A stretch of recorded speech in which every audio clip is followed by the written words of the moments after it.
आज का big breaking news, माननीय मुख्यमंत्री नीतीश कुमार जी के द्वारा आज फिर एक और तहलका मचाया गया।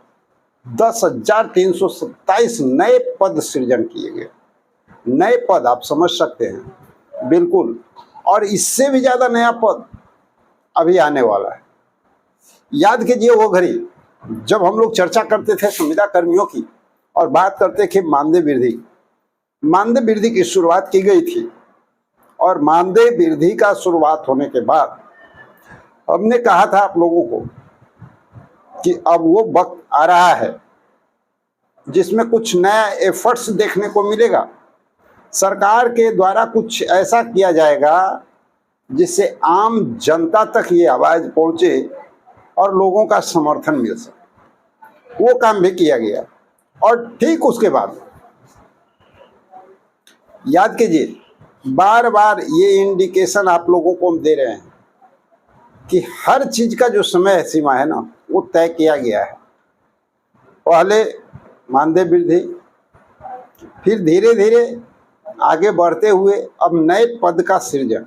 और अभी ये जो पद का सृजन हुआ है, ये कौन सा पद का सृजन हुआ है पता है? उस विभाग के पद के ही सृजन हुए हैं। जितने भी विभाग की बात सामने आ रही है, थोड़ा सा अगर उसको आप लोग जान लेंगे। लेकिन इसके पहले मैं आप लोगों को ये बताना चाहता हूं कि संविदा कर्मियों का जो लगातार मांग है सेवा समायोजन, बहुत सारे ऐसे कर्मी हैं जो सेवा समायोजन की मांग कर रहे हैं और उनके लिए नए पद का सृजन करना है। यानी उनके लिए कोई जगह, सरकारी सेवा में समायोजन की अगर बात की जाए ना, तो एक जगह की आवश्यकता होती है। जैसे कि आप एग्जाम्पल के तौर पे ले सकते हैं, ग्रामीण चिकित्सक की मांग है कि हमें भाई स्वास्थ्य मित्र के तौर पे सरकारी सेवा में समायोजन किया जाए, या सरकारी सेवा में आप जहां सरकार को उचित बुझाता है उस जगह पे इनको किया जाए, तो उनके लिए एक नए पद की आवश्यकता है। उसी तरह का बहुत सारे और भी डिमांड चल रहे हैं। राज्य में बहुत सारे ऐसे संविदा कर्मी हैं जो सेवा समायोजन की मांग लगातार सरकार से कर रहे हैं, तो उनके लिए भी नया पद की जरूरत है। और वो भी आप लोगों को होता हुआ दिखेगा।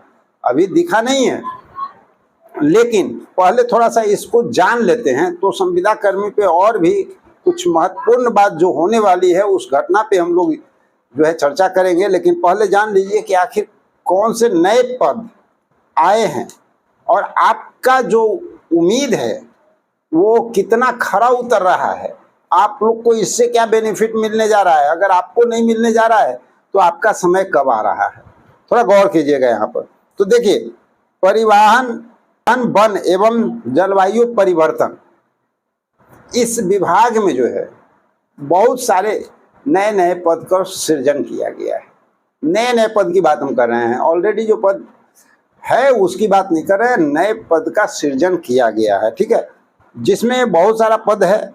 तकरीबन मान के चलिए 20 है, 50 है, एक तकरीबन 2000 के लमसम, 172 आपको हो गया, 3606, 2000। और आरक्षी विभाग, गृह आरक्षी विभाग में भी अच्छे पद का सृजन हुआ है। तकरीबन 2975 पद का सृजन हुआ है। इसके बाद साइबर अपराध सुरक्षा इकाई, इसमें भी पद का सृजन किया गया है। आपदा प्रबंधन की अगर बात करें तो उसमें भी पद का सृजन किया गया है, लेकिन उसमें पद की संख्या कम है, यानी 14 और 70, ठीक है। और विज्ञान विभाग की अगर बात करें, शिक्षा विभाग की बात करें तो 9 और 40। पशु एवं मत्स्य पालन विभाग की बात करें तो उसमें भी 72 पद का सृजन किया गया है। कृषि विभाग में भी किया गया है, जल संसाधन में भी किया गया है। तो ये सब वो विभाग हैं जहां पे नए पद का सृजन किया गया है। अगर इनमें से जुड़े हुए जगहों पे आप उम्मीद लगा करके बैठे हुए हैं कि जो नया पद आएगा और वहां पे हमारी जो है समायोजन होगी या वैकेंसी होगा या बहाली निकलेगा, तो आप बिल्कुल सही सोच रहे हैं। बिल्कुल ये नए पद में आपके लिए जगह बन सकता है। लेकिन अभी बहुत सारे ऐसे भी हमारे संविदा कर्मी साथी हैं जो लगातार सेवा समायोजन की बात करते हैं, सरकारी सेवा में समायोजन की बात करते हैं, लगातार सरकार से गुहार लगा रहे हैं। तो उन सब लोगों के लिए जो नया पद सृजन होना है वो अभी होता हुआ दिखा नहीं है, लेकिन चंद दिनों का समय है, जो जैसा कि आप सभी लोग अच्छी तरह जान रहे हैं कि आदर्श आचार संहिता लागू होने में चंद दिनों का समय बच रहा है, और इसके बीच में ही 3-4 काम माननीय मुख्यमंत्री की ओर से होता हुआ आप लोग को दिखेगा, क्योंकि इस पे अंदर खाने चर्चा चल रहा है। लगातार जितने भी सचिव महोदय हैं उनके साथ बैठक चल रही है, उनको दिशा निर्देश दिया जा रहा है। बार बार माननीय मुख्यमंत्री के द्वारा एक दिशा निर्देश और भी दिया गया है कि भाई जितने भी फाइल है ना, जो पेंडिंग फाइल है, उनको कंप्लीट किया जाए, और इस इलेक्शन के पहले उन सब पे काम होना है। तो इस बात को आप अच्छी तरह से समझ सकते हैं कि यहाँ पर क्या होने वाला है। तो साथियों, ये जान लीजिए कि अब भी जो है बहुत सारे विभागों में वेतन वृद्धि की मांग जो चल रही है ना, वो भी होता हुआ आप लोग को दिखेगा। साथ साथ नए पद का सृजन की शुरुआत हुई है। ये जो है, ये शुरुआत हुई है, ये अंत नहीं है कि इतना ही हो गया और इसके बाद अंत है, नहीं। अभी बहुत सारे विभाग हैं और बहुत जगह ऐसे बचे हुए हैं जहां पर नए पद की सृजन भी होगा और नए लोगों का सेवा समायोजन होने की चांसेस बन रही है। क्योंकि इस तरह की जो बातें निकल करके अभी सामने आ रही है, 2-3 दिनों से हम ये इस बात पे जोर दे रहे हैं, आप लोगों को बताने का प्रयास कर रहे हैं कि देखिए, मुख्यमंत्री जो हैं सचिव महोदय के साथ उनका जो है बातचीत भी हो रहा है और उनको अल्टीमेटम भी दे रहे हैं, तैयारी चल रही है। जितने भी IAS और IPS लोग हैं वो तैयारी में लगे हुए हैं कि आपको कहाँ पर और कैसे सेटल किया जाए, इस पे भी बातें हो रही है। जहाँ तक ग्रामीण चिकित्सक की बात है, तो ये तो आप लोग अच्छी तरह जानते हैं कि ग्रामीण चिकित्सकों का सिर्फ एक मांग है कि सरकारी सेवा में समायोजन। तो सरकारी सेवा में समायोजन के लिए नए पद के सृजन की आवश्यकता है। जैसा कि आपको ये भी पता है कि इनके जो परमदात्री महोदय हैं डॉक्टर LV सिंह, वो कई बार कह चुके हैं कि एक नया काम है और नए काम में थोड़ा समय लगता है, और नए काम को कराने में थोड़ा सा एक अलग एफर्ट्स करना पड़ता है। तो उसमें प्रयास चल रहा है, और ये जो है किसी के हाथ की बस की बात नहीं है। इसमें माननीय मुख्यमंत्री, स्वास्थ्य मंत्री और हमारे जो IAS IPS जो सचिव महोदय हैं, उन लोगों का बहुत बड़ा योगदान होगा। खासकर प्रमुख सचिव जो आपके पड़ते हैं अमृत जी हुए, उनका बहुत बड़ा योगदान होगा। सभी लोग इसको जो है क्लियर करेंगे, मिल बैठ करके बातचीत करके इसकी समस्या का समाधान और एक नए पद का सृजन करके ग्रामीण चिकित्सकों को सही जगह पे लगा सकते हैं।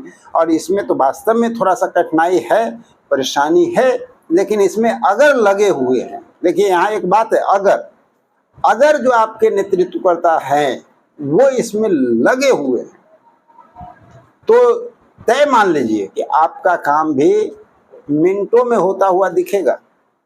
कभी भी एक झटके में एक नए पद का सृजन और साथ में समायोजन आपका होता हुआ नजर आ जाएगा। लेकिन इसमें अगर वो लगे हुए होंगे तो, अगर नहीं लगे हुए होंगे तो इतना जान लीजिए और भी नए पद आएंगे जिसमें आप हो न हो, और भी हमारे जो संविदा कर्मी हैं उनका तो रास्ता बनता हुआ नजर आएगा ही आएगा। और साथ ही राज्यकर्मी की दर्जा की अगर बात करते हैं, ये कैसे भूल सकते हैं साथियों, ये तो आप लोग अच्छी तरह से जान रहे हैं कि इस पर जो है लंबे अरसे से चर्चा चल रही है।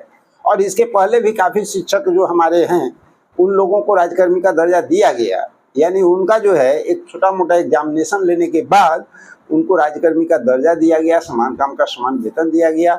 ये उपलब्धि ऑलरेडी बिहार अचीव कर चुका है और अभी बहुत सारे विभागों में इसको करना तय है, और इसके लिए भी प्रयास जो है माननीय मुख्यमंत्री की ओर से चल रहा है। लगातार अल्टीमेटम भी दिया जा रहा है, और लास्ट जाते जाते संभावना बन रही है, एक उम्मीद बन रहा है कि जो है आप लोगों के लिए भी एक बहुत बड़ी खुशखबरी निकल सकती है। और कैबिनेट की बात अगर आप करते हैं तो कैबिनेट की बात ये तो अब बहुत जल्द आपको देखने को मिलेगा, बहुत जल्द देखने को मिलेगा।